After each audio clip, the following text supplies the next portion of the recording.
Good evening. A man only learns in two ways, one by reading and the other by association with smarter people. Welcome to BMC News Live in English, brought to you by Al Hilal Hospital and Medical Centers. I am Vinod Narayanan, joining you with the daily news updates. Today's headlines. Bahrain ranked second in the Arab world as most improving country in GCC. Bahrain will impose corporate tax once an international agreement is reached on the framework. LMRA completed 388,375 transactions in first quarter of 2023. Bahrain participated in Arab Labour Conference. UAE astronaut Sultan Al Nayadi welcomed Saudi counterparts to International Space Station. Indian Prime Minister Narendra Modi struck new agreements on migration and green hydrogen in Australia.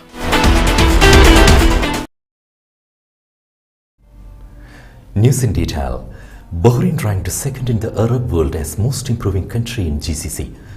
Bahrain ranked second in the Arab world and 34th globally on the Logistics Performance Index 2023 published by World Bank as the most improving country in the GCC.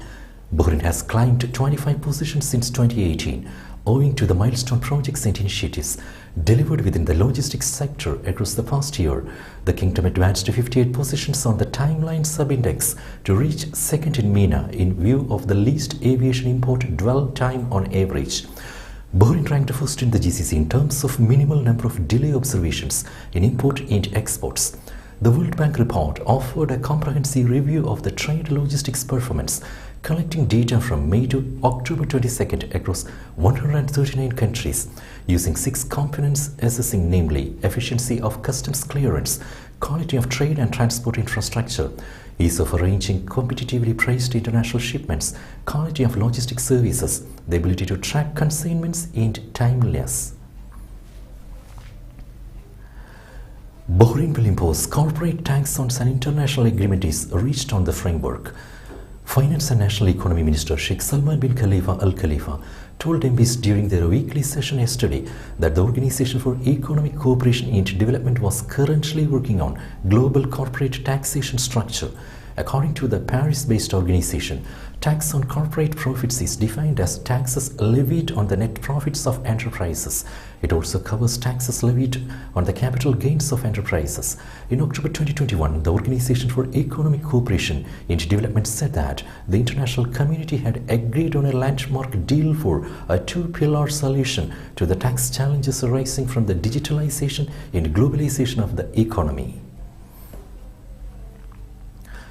LMRA completed 388,375 transactions in first quarter of 2023. Nawaf Abdurrahman Jamshid, the Chief Executive Officer of the Labour Market Regulatory Authority, announced a 48.6% increase in the number of transactions completed during the first quarter of 2023, reaching 388,375 transactions in total. She said that the LMRA's call centers received 237,200 calls, an increase of 58%, pointing out that the growth in the number of transactions achieved reflects the continuing increase in commercial activities supported by the economic recovery plan adopted by the kingdom. Jamshid highlighted the LMRA enforcement and production sector's success in improving operational efficiency by intensifying daily inspection campaigns in cooperation with relevant government agencies, especially the Interior Ministry.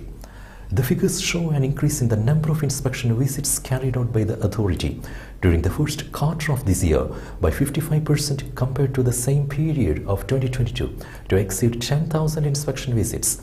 There were 48 joint inspection campaigns in the first quarter of 2022 compared to 155 campaigns in the first quarter of this year.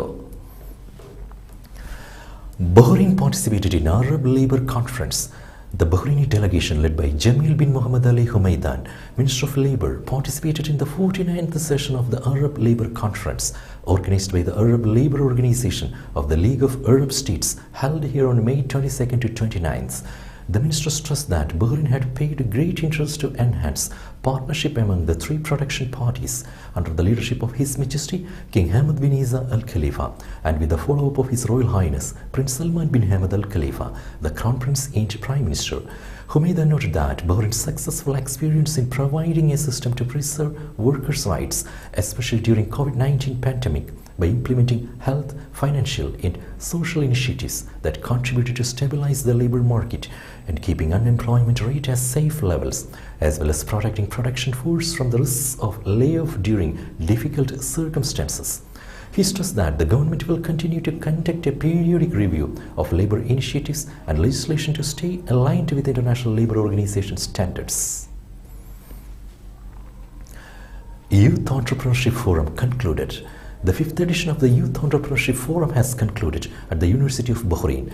The Future Society for Youth organized the 3-day event under the patronage of His Highness Sheikh Khalid bin Hamad Al Khalifa, First Deputy Chairman of the Supreme Council for Youth and Sports, President of the General Sports Authority and President of Bahrain Olympic Committee.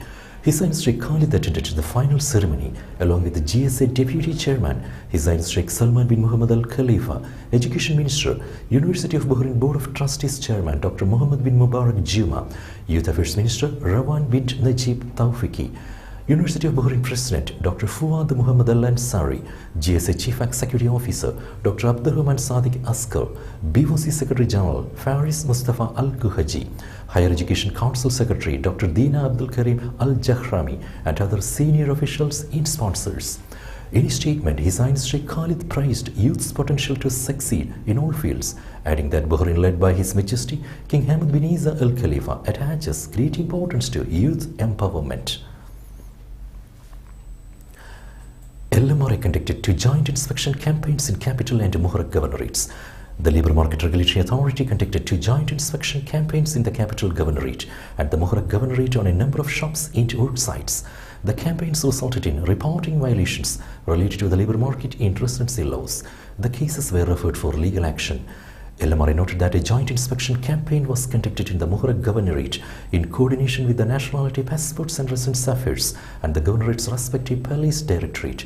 The other inspection campaign was undertaken in the Capital Governorate in coordination with the General Directorate of Crime Detection and Forensic Evidence of the Ministry of Interior. Now we will be back after a very short break.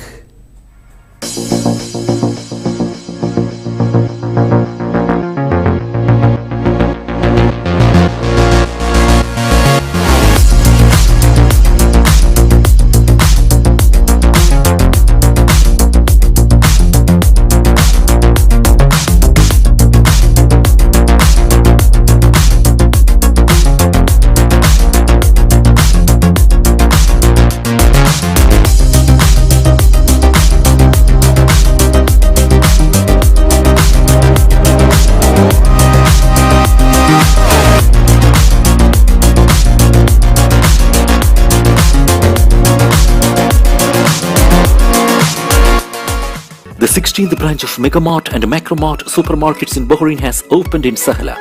The best offers are available to the customers at affordable rates. Everyone is welcome.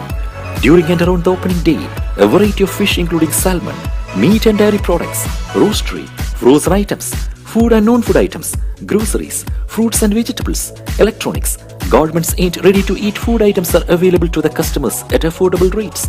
Hearty welcome to all. Megamart and Macromart, your favorite shopping destination.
Welcome back. Role of Youth Empowerment Centers highlighted. Youth Affairs Minister Rawan bint Najib Tawfiq stressed commitment to develop youth empowerment centers across Bahrain to launch viable programs and activities. The minister stressed the importance of promoting quality programs and activities that reflect Bahraini youngsters' needs and embody their aspirations. She made the statement as she received Sanabis Youth Empowerment Center Chairman Suhair Ibrahim, Southern Sahela Youth Empowerment Center Chairman Fadil Abbas, Alhamdulillah Youth Empowerment Center Chairperson Batul Al Sayed and other board members. During the meeting, the minister discussed with the officials the needs and requirements of Youth Empowerment Center, stressing the importance of developing their administrative systems and enhancing their future programs. She highlighted cooperation with the three centers to develop youth activities, enhance youth awareness, and hone their skills in innovative schemes. The officials expressed thanks and gratitude to the minister for support to youth empowerment centers to continue their efforts to develop the sector and implement more programs and initiatives. Dubai put 350 fancy number plates up for sale. Dubai has put 350 fancy number plates up for auction to collectors and investors. The Roads and Transport Authority is offering number plates comprised of 2-digit plates for vintage vehicles and motorbikes in addition to 3, 4 and 5-digit plates for private vehicles bearing codes. The auction is the 71st in OTA's online auctions for distinguished licensing numbers. Registration of bidders for this online auction started on Monday, May 22nd, and the bidding process kicks off at 8 a.m. on Monday, May 29th. The auction will last for 5 days only. The selling of licensing plates in this auction is subject to a 5% VAT. UAE astronaut Sultan Al Neyadi welcomed his Saudi counterparts to International Space Station. UAE astronaut Sultan Al Neyadi welcomed his Saudi Arabian counterparts to the International Space Station on Monday evening. He is currently on the longest Arab space mission aboard the ISS and played a perfect host as he received Rayna Barnawi, the first female Arab astronaut, and her colleague Ali Al-Karni to the orbital laboratory. The first two Saudi astronauts floated into the orbital laboratory along with their Axiom 2 colleagues Peggy Whitson and John Schaffner after their SpaceX Dragon Freedom successfully docked into the International Space Station, marking yet another milestone in the history of Arab space exploration. Indian Prime Minister Narendra Modi struck new agreements on migration and green hydrogen in Australia. Indian Prime Minister Narendra Modi struck new agreements Wednesday with his Australian counterpart Anthony Albanese on migration and green hydrogen while raising concerns about attacks on Hindu temples in Sydney. Modi arrived Monday night in Sydney from Papua New Guinea, where he hosted a meeting with Pacific Island leaders to discuss ways to better cooperate, the Associated Press reported. Modi and Albanese's meeting Wednesday reinforced their commitment to an open, prosperous and secure Indo-Pacific region, the Australian Prime Minister's office said in a statement. The Prime Minister announced a new migration agreement that will promote two-way mobility of students, graduates, academic researchers and business people. They also agreed on the terms of reference on a bilateral green hydrogen task force that will promote cooperation on producing the gas without use of fossil fuels. The leaders said they expect to complete negotiations on a free trade deal before the end of the year. They also announced a new diplomatic posts in Bangalore, India and Brisbane, Australia. With that, we come to the end of today's news. Stay tuned for daily news updates in BMC News Live English at 7:30 p.m. every day. I am Vinod Narayan signing off from BMC News Live. Good night.